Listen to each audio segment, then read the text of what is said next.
नाज़रीन, प्रोग्राम के आखिरी हिस्से में आपको दोबारा खुशामदीद कहता हूँ और जो ब्रेक से पहले जो लास्ट सवाल था वो रिपीट करता चलो और फिर उसका जवाब देते हैं। इन्होंने असाइलम किया, हस्बैंड इंडियन नेशनल हैं, वाइफ पाकिस्तानी नेशनल हैं, वाइफ मेन एप्लीकेंट हैं। 14 मंथ्स अगो उन्होंने असाइलम किया था और वो रिफ्यूज़ हो चुका है। होम ऑफिस ने रिफ्यूज़ किया, उसके बाद फिर ये कोर्ट में गए, कोर्ट में भी इनको डिसमिस कर दी गई अपील और उसके बाद ये लीव टू अपील के लिए गए हैं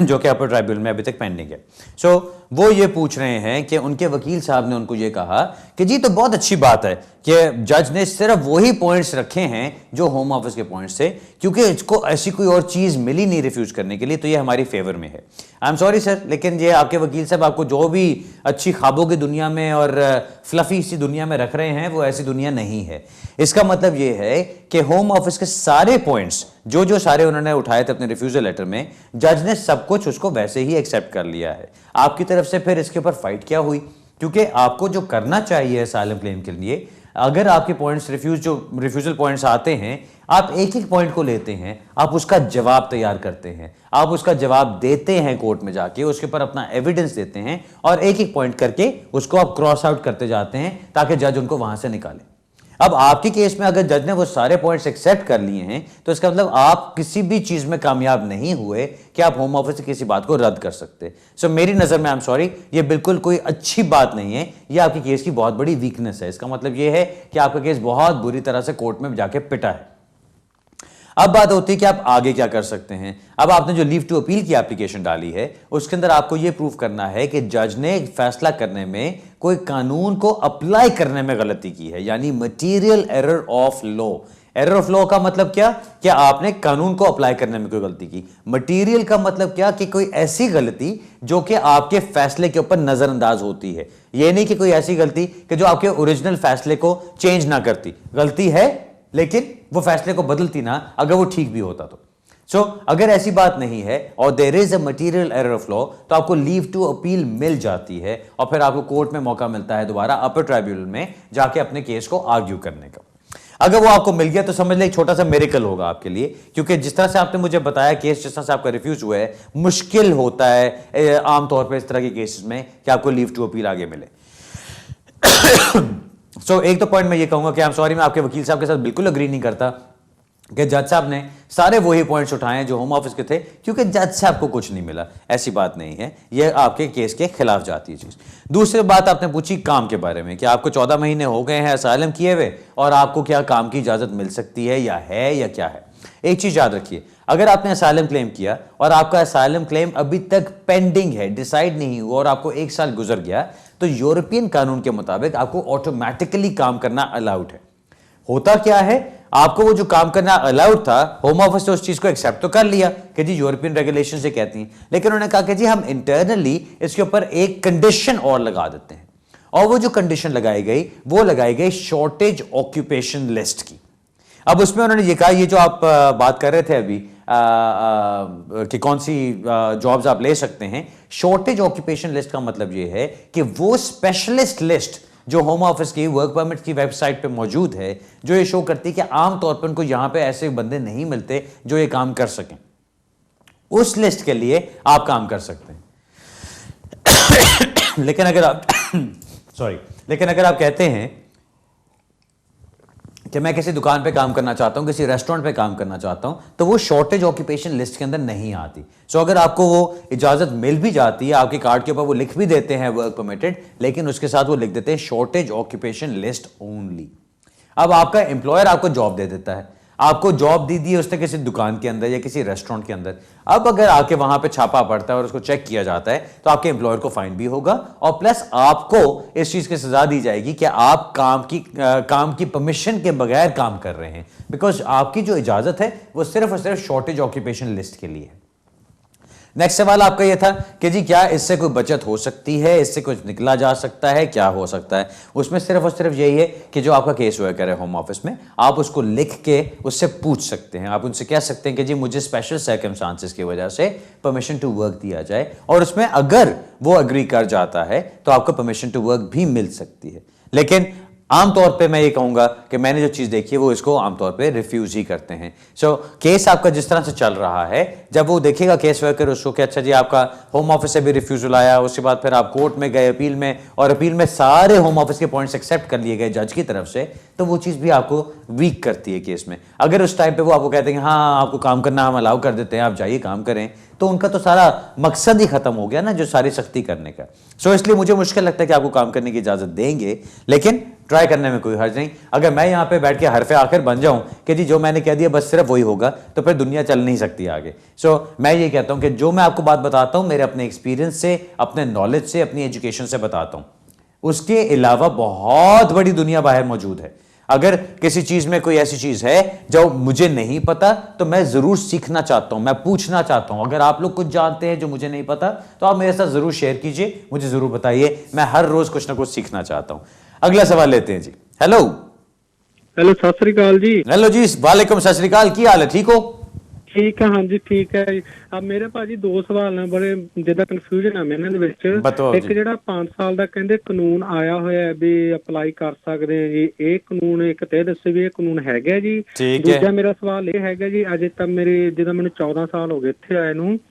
ਤੇ ਮੇਰੇ 2 ਬੱਚੇ ਆ, ਤੇ ਇੱਕ ਬੱਚਾ ਮੇਰਾ ਹੈਗਾ 5 ਸਾਲ ਦਾ ਤੇ ਇੱਕ ਹੈਗਾ 6 ਮਹੀਨੇ ਦਾ। ਤੇ ਹਜੇ ਉਹਨਾਂ ਦੇ ਪਾਸਪੋਰਟ ਨਹੀਂ ਬਣਾਏ, ਕਹਿੰਦੇ ਵੀ ਉਹਨਾਂ ਦੇ 5 ਸਾਲ ਤੋਂ ਬਾਅਦ ਪਾਸਪੋਰਟ ਨਹੀਂ ਬਣਦੇ ਜੀ। ਇੱਕ ਮੇਰਾ ਇਹ ਸਵਾਲ ਮੇਰਾ ਕਨਫਿਊਜ਼ਨ ਹੈ, ਮੇਰੀ ਦੱਸਿਓ ਭਾਜੀ ਮੈਨੂੰ, ਹਨਾ ਜੀ। ਬਸ ਇਹੀ 2 ਸਵਾਲ ਨੇ ਜੀ ਮੇਰੇ। ओके चलो बस ठीक है जी, मैं दसदा। देखो नंबर 1 ਤੁਹਾਡਾ ਸਵਾਲ ਹੈ ਕਿ ਜੀ ਇਹ 5 ਸਾਲ ਦਾ ਕਾਨੂੰਨ ਕੀ ਹੈ। ਮੈਂ ਕੀ ਕਹਿ ਸਕਦਾ ਸਰ, ਮੈਂ ਜਿਹੜਾ ਇਸ ਕਾਨੂੰਨ ਨੂੰ ਸਮਝਣਾ ਉਹ ਹੈ ਸਟੇਟਲੈਸਨੈਸ ਦਾ ਕਾਨੂੰਨ। ਠੀਕ, ਸਟੇਟਲੈਸਨੈਸ ਦਾ ਕਨਸੈਪਟ ਕੀ ਹੈ ਕਿ ਤੁਸੀਂ ਕਹਿੰਦੇ ਹੋ ਕਿ ਜੀ ਮੈਂ ਕਿਸੇ ਕੰਟਰੀ ਨੂੰ ਬਿਲੋਂਗ ਨਹੀਂ ਕਰਦਾ, ਮੇਰੀ ਕੋਈ ਕੰਟਰੀ ਨਹੀਂ, ਕੋਈ ਕੰਟਰੀ ਮੈਨੂੰ ਐਕਸੈਪਟ ਕਰਨ ਨੂੰ ਤਿਆਰ ਨਹੀਂ, ਇਸ ਲਈ ਮੈਂ ਸਟੇਟਲੈਸ। ਬੱਚਿਆਂ ਦਾ ਕੀ ਹੁੰਦਾ ਕਿ ਇੱਕ ਬੱਚਾ ਹੈ ਜਿਹਦੇ 5 ਸਾਲ ਤੱਕ ਉਹਨੂੰ ਕੋਈ ਸਟੇਟਲੈਸਨੈਸ ਦੀ ਵਜ੍ਹਾ ਨਾਲ ਕੋਈ ਪਾਸਪੋਰਟ ਨਹੀਂ ਮਿਲਦਾ, ਕੋਈ ਡਾਕੂਮੈਂਟ ਨਹੀਂ ਮਿਲਦਾ, ਕੋਈ ਕੰਟਰੀ ਉਹਨੂੰ ਐਕਸੈਪਟ ਕਰਨ ਨੂੰ ਤਿਆਰ ਨਹੀਂ। ਅਗਰ ਉਹਨੇ 5 ਸਾਲ ਇੱਥੇ ਯੂਕੇ 'ਚ ਗੁਜ਼ਾਰ ਲਏ ਤੇ ਫਿਰ ਉਹ ਅਪਲਾਈ ਕਰ ਸਕਦਾ ਹੈ ਕਿ ਜੀ ਮੈਨੂੰ ਤੁਸੀਂ ਬ੍ਰਿਟਿਸ਼ ਨੈਸ਼ਨੈਲਿਟੀ ਦੇ ਦਿਓ, ਮੈਨੂੰ ਰਜਿਸਟਰ ਕਰ ਲਵੋ ਐਜ਼ ਅ ਬ੍ਰਿਟਿਸ਼ ਨੈਸ਼ਨਲ। ਲੇਕਿਨ ਮੇਰਾ ਜਿੱਥੇ ਇੱਥੇ ਪ੍ਰੋਬਲਮ ਆਉਂਦਾ, ਮੈਂ ਬਹੁਤ ਜ਼ਿਆਦਾ ਸੁਣਦਾ ਕਿ ਜੀ ਜਿੰਨੇ ਉਹ ਖਾਸ ਤੌਰ ਤੇ ਜਿਹੜੇ ਸਾਊਥ ਤੋਂ ਲੋਕੀ ਆਉਂਦੇ ਨੇ, ਉਹ ਮੈਨੂੰ ਬੜਾ ਸਵਾਲ ਪੁੱਛਦੇ ਨੇ। ਉਹ ਆ ਕੇ ਕਹਿੰਦੇ ਨੇ ਕਿ ਜੀ ਉੱਥੇ ਹਰ ਕੋਈ ਕਹਿ ਰਿਹਾ ਕਿ ਜੀ 5 ਸਾਲ ਦਾ ਕੋਈ ਕਾਨੂੰਨ। ਮੈਨੂੰ ਇਹ ਦੱਸੋ ਕਿ ਇਹ 5 ਸਾਲ ਦਾ ਕਾਨੂੰਨ ਸਿਰਫ ਸਾਊਥ ਹਾਲ ਲਈ ਆਇਆ? ਸਿਰਫ ਸਾਊਥ ਹਾਲ ਵਾਲੇ ਕਿਉਂ ਗੱਲ ਕਰਦੇ ਨੇ ਇਹਦੇ ਬਾਰੇ 'ਚ? ਕੋਈ ਨਾਈਜੀਰੀਅਨ ਗੱਲ ਨਹੀਂ ਕਰਦਾ, ਕੋਈ ਮੋਰੀਸ਼ੀਅਨ ਗੱਲ ਨਹੀਂ ਕਰਦਾ, ਕੋਈ ਪਾਕਿਸਤਾਨੀ ਗੱਲ ਨਹੀਂ ਕਰਦਾ, ਕੋਈ ਹੋਰ ਇੰਡੀਅਨ ਗੱਲ ਨਹੀਂ ਕਰਦਾ। ਇਹ ਸਿਰਫ ਔਰ ਸਿਰਫ ਸਿੰਘ ਆਉਂਦੇ ਨੇ ਜਿਹੜੇ ਸਾਊਥ ਹਾਲ ਤੋਂ, ਉਹ ਆ ਕੇ ਗੱਲ ਕਰਦੇ ਨੇ, ਉਹ ਮੈਨੂੰ ਪੁੱਛਦੇ ਨੇ ਇਹਦਾ ਮਕਸਦ ਕੀ ਹੈ। ਮੇਰੀ ਜਿਹੜੀ ਥੋੜੀ ਬਹੁਤ ਸਮਝ ਚੱਲਦੀ ਹੈ ਉਹ ਐਵੇਂ ਕਿ ਕਿਸੇ ਕੇਸ ਲਈ ਕਿਸੇ ਵਕੀਲ ਸਾਹਿਬ ਨੇ ਕੋਈ ਮੈਂਸ਼ਨ ਕੀਤੀ ਚੀਜ਼, ਇੱਕ 5 ਸਾਲ ਦਾ ਕੇਸ ਕੋਈ ਬਣਿਆ ਹੋਣਾ ਤੇ ਫਿਰ ਉਹ ਕੰਮ ਹੋਇਆ ਹੋਣਾ, ਉਹ ਹਰ ਇੱਕ ਦੇ ਲਈ ਜਨਰਲੀ ਓਪਨ ਨਹੀਂ। ਅਗਰ ਤੁਸੀਂ ਮੀਆਂ ਬੀਵੀ ਦੋਵੇਂ ਇੰਡੀਅਨ ਨੈਸ਼ਨਲ ਹੋ, ਠੀਕ ਹੈ, ਤੁਹਾਡਾ ਬੱਚਾ ਹੁੰਦਾ ਇੱਥੇ, ਉਹ ਬੱਚਾ ਬਾਏ ਬਰਥ ਤੁਹਾਡੀ ਨੈਸ਼ਨੈਲਿਟੀ ਲੈ ਕੇ ਚੱਲਦਾ, ਜਾਂ ਤੇ ਉਹ ਬੱਚੇ ਨੂੰ ਤੁਸੀਂ ਛੱਡਤਾ, ਠੀਕ ਹੈ ਜੀ, ਬੱਚੇ ਨੂੰ ਤੁਸੀਂ ਲਪਾੜ ਕੇ ਕਿਧਰੇ ਤੁਸੀਂ ਛੱਡ ਆਏ ਹੋ, ਨਾ ਉਹਦਾ ਕੋਈ ਡਾਕੂਮੈਂਟ ਹੈ, ਨਾ ਉਹਦਾ ਕੋਈ ਬਰਥ ਸਰਟੀਫਿਕੇਟ, ਨਾ ਤਾਂ ਕੋਈ ਹੋਰ ਚੀਜ਼ ਹੈ। ਹੁਣ ਉਹ ਬੱਚਾ ਜਿਹੜਾ ਹੈ, ਅਗਰ ਉਹ 5 ਸਾਲ ਯੂਕੇ 'ਚ ਗੁਜ਼ਾਰ ਲੈਂਦਾ ਹੈ ਜਿੱਥੇ ਵੀ ਹੋਏ, ਤੇ ਉਹ ਸਟੇਟਲੈਸਨੈਸ ਦੀ ਬੇਸ ਤੇ ਅਪਲਾਈ ਕਰ ਸਕਦਾ ਹੈ ਕਿ ਜੀ ਮੈਨੂੰ ਇੱਥੇ ਰਜਿਸਟਰ ਕਰ ਲਿੱਤਾ ਜਾਵੇ ਐਜ਼ ਅ ਬ੍ਰਿਟਿਸ਼ ਨੈਸ਼ਨਲ। ਲੇਕਿਨ ਅਗਰ ਤੁਸੀਂ ਘਰ 'ਚ ਰਹਿ ਰਹੇ ਹੋ ਆਪਣੇ ਬੱਚੇ ਦੇ ਨਾਲ, ਮਾਂ-ਬਾਪ ਦੇ ਕੋਲ ਦੋਵੇਂ ਦੇ ਕੋਲ ਇੰਡੀਅਨ ਨੈਸ਼ਨੈਲਿਟੀ ਹੈ, ਤੇ ਤੁਸੀਂ ਅਗਰ ਇੰਡੀਅਨ ਐਮਬੈਸੀ ਜਾ ਕੇ ਕਹਿੰਦੇ ਹੋ ਕੱਲ ਕਿ ਜੀ ਅਸੀਂ ਵਾਪਸ ਇੰਡੀਆ ਜਾਣਾ ਹੈ, ਇਹ ਮੇਰਾ ਪਾਸਪੋਰਟ ਹੈ, ਇਹ ਮੇਰੀ ਵਾਈਫ ਦਾ ਪਾਸਪੋਰਟ ਹੈ, ਇਹ ਬੱਚੇ ਦਾ ਬਰਥ ਸਰਟੀਫਿਕੇਟ ਹੈ, ਇਹਨੂੰ ਬਣਾ ਕੇ ਦੇਵੋ ਬਰਥ ਪਾਸਪੋਰਟ, ਤੇ ਕੀ ਇੰਡੀਅਨ ਐਮਬੈਸੀ ਇਨਕਾਰ ਕਰੇਗੀ? ਨੋ। ਤੁਹਾਨੂੰ ਫੋਰਨ ਪਾਸਪੋਰਟ ਬਣਾ ਕੇ ਉਹਨਾਂ ਨੇ ਦੇ ਦੇਣਾ ਕਿ ਤੁਸੀਂ ਬੱਚੇ ਨੂੰ ਲੈ ਕੇ ਜਾ ਸਕਦੇ ਹੋ, ਕਿਉਂਕਿ ਤੁਸੀਂ ਸਾਰੀ ਰਿਕੁਆਇਰਮੈਂਟਸ ਪੂਰੀ ਕਰ ਰਹੇ ਹੋ। ਮੇਰੀ ਨਜ਼ਰ ਵਿੱਚ ਜਿਹੜੇ ਮੈਂ ਜਿਸ ਤਰ੍ਹਾਂ ਮੈਂ ਪਹਿਲੇ ਵੀ ਕਿਹਾ ਕਿ ਜੀ ਮੈਂ ਅਗਰ ਕੋਈ ਗਲਤ ਕਹਿ ਰਿਹਾ ਤਾਂ ਮੈਂ ਮਾਫੀ ਚਾਹੁੰਦਾ, ਲੇਕਿਨ ਮੈਨੂੰ ਨਹੀਂ ਲੱਗਦਾ ਕਿ ਮੈਂ ਗਲਤ ਕਹਿ ਰਿਹਾ। ਉਹ ਇਸ ਲਈ ਕਿ ਇਹ 5 ਸਾਲ ਵਾਲੀ ਗੱਲ ਸਟੇਟਲੈਸਨੈਸ ਦੇ ਨਾਲ ਆਉਂਦੀ ਹੈ। ਅਗਰ ਤੁਹਾਡਾ ਬੱਚਾ ਅਬੈਂਡਨਡ ਬੱਚਾ ਨਹੀਂ ਹੈ, ਤੁਹਾਡੇ ਨਾਲ ਰਹਿੰਦਾ ਹੈ, ਤੁਹਾਡੀ ਬਰਥ ਸਰਟੀਫਿਕੇਟ ਦੇ ਉੱਤੇ ਉਹਦੇ ਨਾਂ ਦੇ ਨਾਲ ਤੁਹਾਡੇ ਪੇਰੈਂਟਸ ਦੇ ਨਾਂ ਲਿਖੇ ਨੇ, ਨੈਸ਼ਨੈਲਿਟੀਜ਼ ਲਿਖੀ ਨੇ, ਤੇ ਉਹ ਸਟੇਟਲੈਸ ਕਿਸ ਤਰ੍ਹਾਂ ਹੋ ਗਿਆ? ਉਹ ਤਾਂ ਨਹੀਂ ਬੰਦਾ ਸਟੇਟਲੈਸ। ਹੁਣ ਇਸ ਚੀਜ਼ ਤੇ ਜਿਹੜੀ ਮੈਂ ਰਿਸਰਚ ਕੀਤੀ ਮੈਂ ਤੁਹਾਨੂੰ ਦੱਸ ਦਿੱਤਾ, ਠੀਕ। ਅਗਰ ਕਿਸੇ ਨੂੰ ਕੋਈ ਸਟੇਟਲੈਸ ਤੇ ਵੀਜ਼ਾ ਲੱਗਿਆ ਹੈ ਜਾਂ ਉਹਨੂੰ ਰਜਿਸਟ੍ਰੇਸ਼ਨ ਹੋਈ ਹੈ, ਤਾਂ ਪਲੀਜ਼ ਮੇਰੇ ਨਾਲ ਸ਼ੇਅਰ ਕਰੋ, ਮੈਨੂੰ ਆ ਕੇ ਦੱਸੋ, ਮੈਨੂੰ ਵੀ ਕੁਝ ਸਿਖਾ ਦਿਓ, ਮੈਨੂੰ ਵੀ ਕੁਝ ਲਿਖਾ ਪੜ੍ਹਾ ਦਿਓ ਕਿ ਮੈਨੂੰ ਵੀ ਕੁਝ ਸਮਝ ਆਏ ਕਿ ਦੁਨੀਆ 'ਚ ਕੀ ਹੁੰਦਾ। दूसरा सवाल ਤੁਹਾਡਾ ਹੈ ਕਿ ਜੀ ਤੁਹਾਨੂੰ 14 ਸਾਲ ਹੋ ਗਏ ਨੇ ਇੱਥੇ 5 ਸਾਲ ਦਾ ਬੱਚਾ ਤੇ 6 ਸਾਲ ਦਾ ਬੱਚਾ ਹੈ ਤੇ 6 ਮਹੀਨੇ ਦਾ ਸੌਰੀ ਤੇ ਤੁਹਾਨੂੰ ਇਹ ਫਿਕਰ ਹੈ ਕਿ ਜੀ ਉਹਨਾਂ ਦੇ ਪਾਸਪੋਰਟ ਨਹੀਂ ਬਣਨਗੇ ਤੇ ਕੁਝ ਨਹੀਂ ਹੋਏਗਾ ਇਸ ਤਰ੍ਹਾਂ ਦੀ ਕੋਈ ਚੀਜ਼ ਨਹੀਂ ਤੁਸੀਂ ਜਿਸ ਵੇਲੇ ਵੀ ਬਣਾਉਣਾ ਚਾਹੋ ਉਹਨਾਂ ਦੇ ਬਰਥ ਸਰਟੀਫਿਕੇਟ ਦੇ ਨਾਲ ਆਪਣੀ ਨੈਸ਼ਨੈਲਿਟੀ ਦੇ ਨਾਲ ਤੁਸੀਂ ਜਾ ਕੇ ਉਹਨਾਂ ਦੇ ਪਾਸਪੋਰਟ ਬਣਵਾ ਸਕਦੇ ਹੋ ਉੱਥੇ ਕੋਈ ਮਸਲਾ ਨਹੀਂ alright sir ji I am sorry अगर 5 साल वाली गल तो कोई मजेदार जवाब नहीं मिले लेकिन मैं की कह सकता मैंने जी समझ आती मैं तो ही दसांगा ओके अगला सवाल लेते हैं जी हेलो हेलो जी जी हेलो हेलो वकील साहब मेरा एक सवाल है जी हाँ जी दसो मैं 2007 में यहाँ आया था जी तो 2013 में मैंने थोड़ा झगड़ा करके मुझे पकड़ के ले गए अच्छा हाँ जी तो उधर मैंने असाइलम डाल दिया ठीक तो 2015 में फिर उन्होंने मुझे मार्च में लास्ट ऑफ मार्च इंटरव्यू किया सारा कुछ छोड़ दिया था ना ठीक तो इंटरव्यू करने के बाद क्राउडन में भी हो गया एक जिधर रिपोर्टिंग होती है उधर भी एक इंटरव्यू हो गया तो अभी तक कोई डिसीजन नहीं आप बायोमेट्रिक फिंगरप्रिंट पोस्ट ऑफिस में सब कुछ हो गया है सर आपकी नेशनलिटी क्या है इंडियन हूँ मैं इंडियन नेशनल ठीक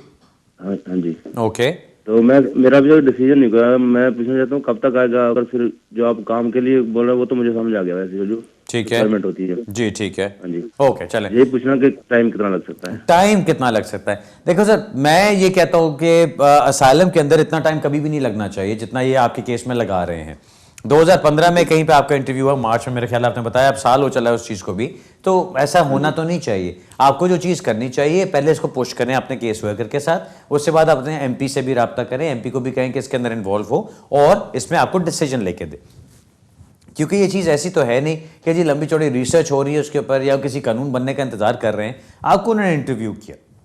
इंटरव्यू करने के बाद उन्होंने फैसला करना है कि क्या आपको यहाँ पे हम रेफ्यूजी स्टेटस दे सकते हैं कि नहीं दे सकते जहाँ तक मेरी समझ बूझ जाती है इंडियन नेशनल्स को अब असाइलम नहीं देते उनको वो कंसिडर करते हैं members of a safe country citizens of a safe country तो उसमें उनको असाइलम नहीं दिया जाता क्योंकि उनको ये कहा जाता है कि आपके मुल्क में यानी इंडिया में एक बहुत अच्छी फंक्शनिंग जुडिशरी भी है एक फंक्शनिंग पुलिस फोर्स भी है एक फंक्शनिंग क्रिमिनल लॉ सिस्टम भी है जस्टिस सिस्टम भी है सो अगर आपको किसी किस्म का मसला है किसी किस्म की प्रॉब्लम है तो आप इनके पास अथॉरिटी से पास जा सकते हैं और वो आपको हेल्प करेंगे secondly India is a huge country वो ये कहते हैं कि जी इंडिया इतना बड़ा है कि आप एक हिस्से से दूसरे हिस्से में चले जाओ तो कोई आपको ढूंढ नहीं सकता तो फिर आप इंटरनली रिलोकेट कर सकते हैं इसलिए असाइलम के अंदर मसला होता है इंडियन नेशनल्स के लिए मेरे एक्सपीरियंस में